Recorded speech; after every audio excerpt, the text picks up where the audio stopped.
You can ignorantly waste a lot of time trying to save people who don't want to be saved, who are comfortable living a lie, who are comfortable living in a struggle.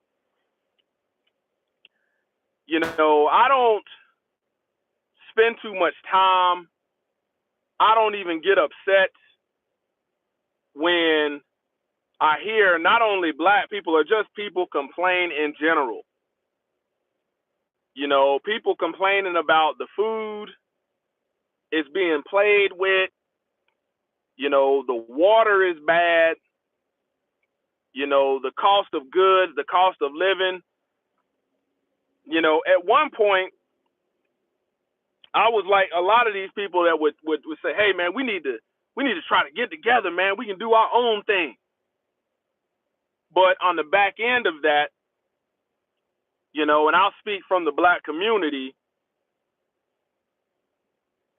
the biggest problem you're gonna have is there's often a very effective and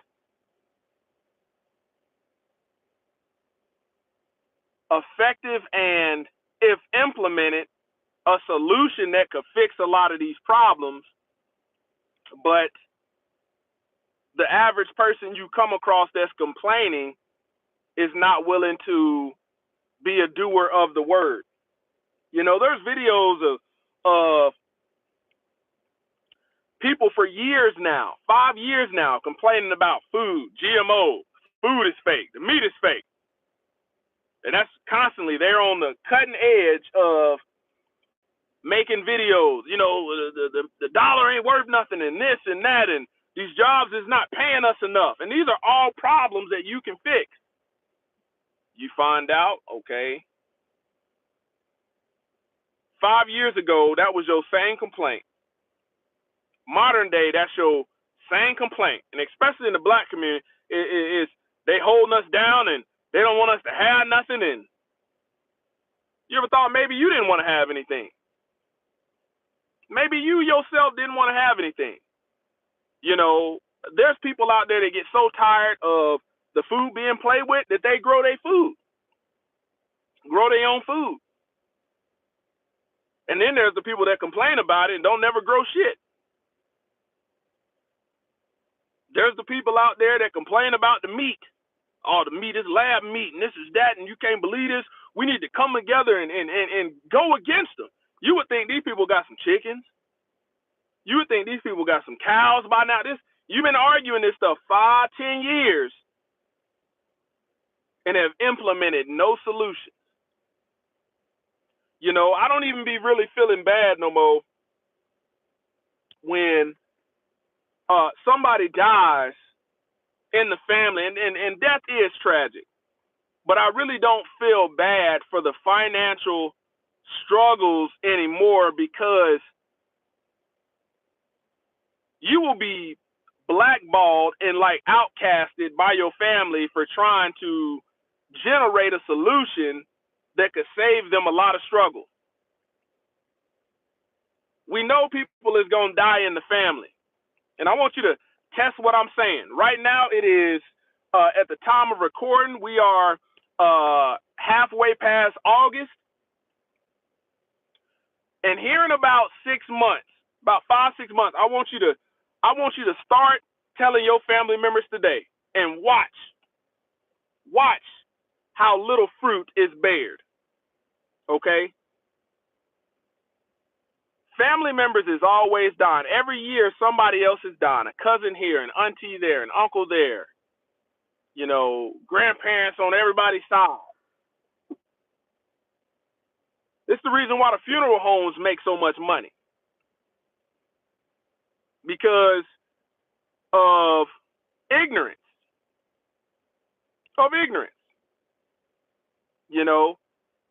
What stops you from buying your own piece of land, $10,000 piece of land, 1 acre? And for those that don't know how much 1 acre of land is, I encourage you to just get on Zillow or wherever and find an acre or larger piece of land and just go out, Google the address, and go out and look how big 1 acre is. And you'll be sitting up here saying, some bells should be going off, man, why are they charging us $40,000, $50,000 for these little eighth of an acre lots and these houses so close together? You start to look at, okay, how much the funeral home charged you for that little 5 by 8 slot in the ground. And they gonna stack bodies on top. So, next funeral you go to, look at how deep they dug. And if they are putting that right on the surface level, not that deep, chances are they done already got $7,500 for them 2 or 3 bodies up under there.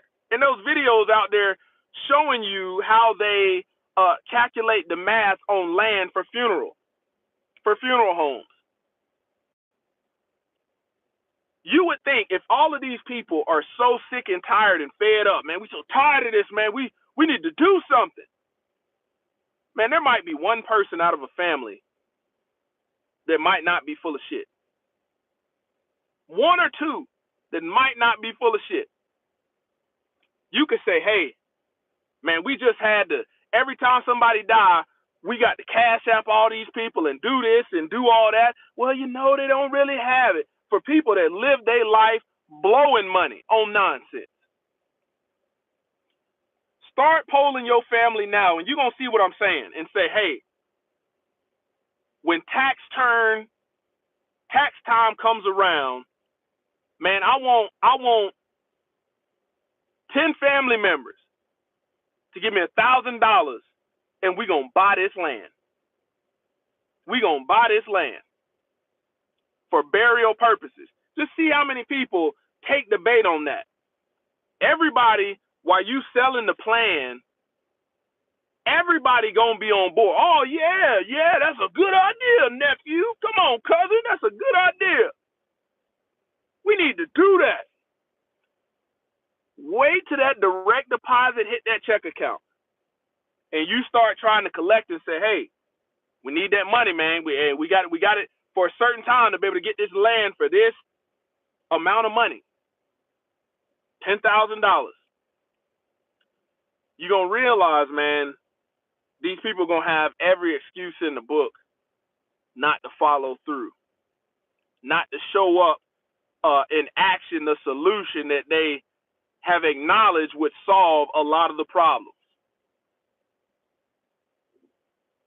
I'm here to tell you, man, you got, I mentioned a while back, man, I'm looking into, in the near future, getting our land surveyed for water to get a well. We've got enough of it to where we can get a well, and if the water quality is good, we don't have no doggone water bill. We can cut off.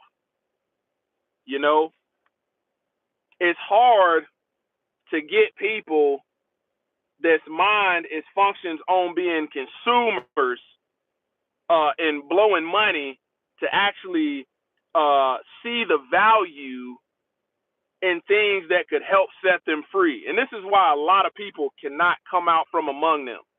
Man, the Covenant Homestead, shout out to that brother. Go check his channel out.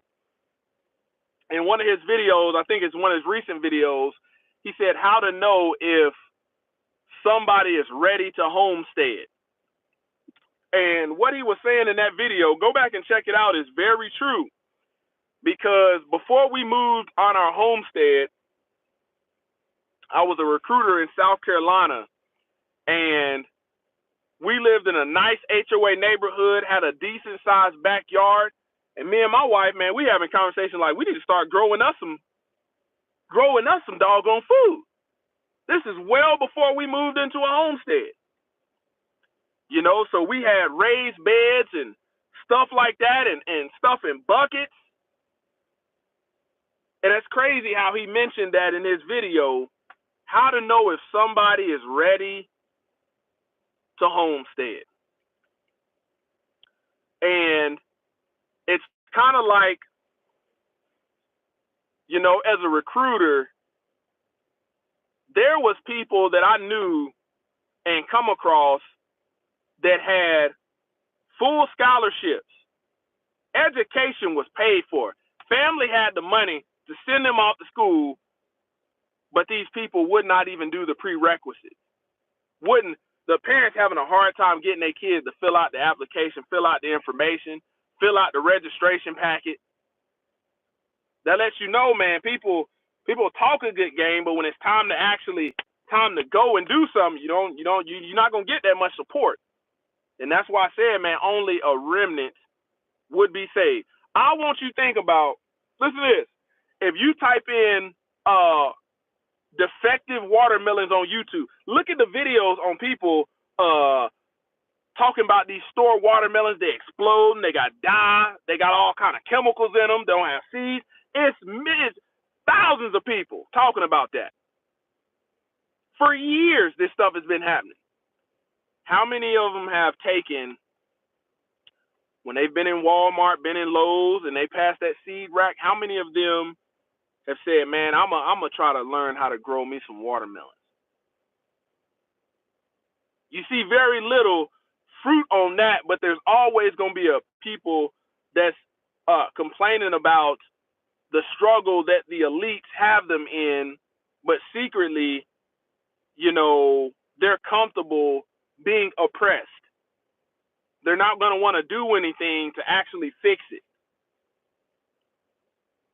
I'm the kind of man, I'm thankful my grandfather he said, if you got to call somebody to fix something, you stand out there, ask questions, and watch. So if there's something that I don't know how to do, man, I'm a visual learner.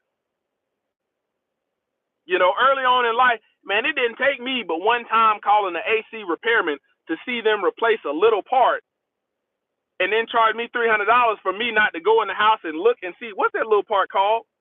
Oh, how do I check this little part?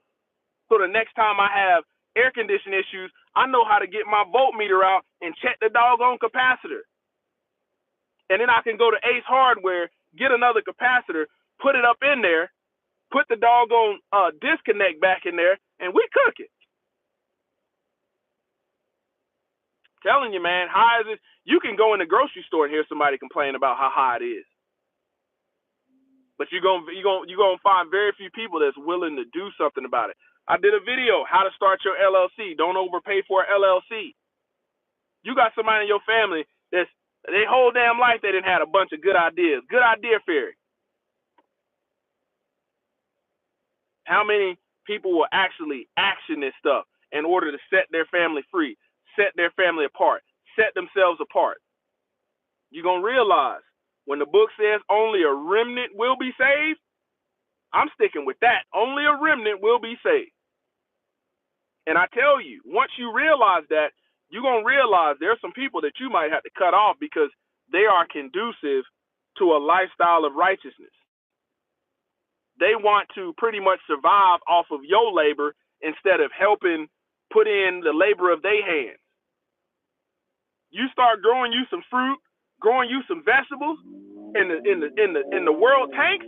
These be the people coming to your house trying to eat up all your damn food. Oh, you doing good out here, nephew. Oh yeah, doing real good, done real well for yourself. Why they sitting up there stuffing their belly? And you haven't gardened for that capacity. You gardened for your household. I'm telling you, man, only a remnant will be saved. When you think about how many people, if you tell people Christmas is not in the Bible, not how to keep it, the actual holiday, his birthday, it's not in the Bible, you're going to realize people are comfortable living a lie. And that's the same reason only a remnant. A remnant is a small portion. For only a remnant will be saved. If you give your family the option to keep the Passover and Feast of Unleavened Bread, I guarantee you they're going to keep Easter because it's more convenient. And by that convenience, you're going to constantly stay oppressed, stay lost, stay dysfunctional and reprobate in mind because everything that they've taught you is rooted in some kind of dysfunction and only they know the truth. And that's why on this walk, you're supposed to be seeking out the truth in order to be set free. truth shall set you free. Man, I hope you guys have a blessed day, man. I'm just on here to try to stimulate your minds. Closer to y'all ministries, kicking that thing gun barrel straight.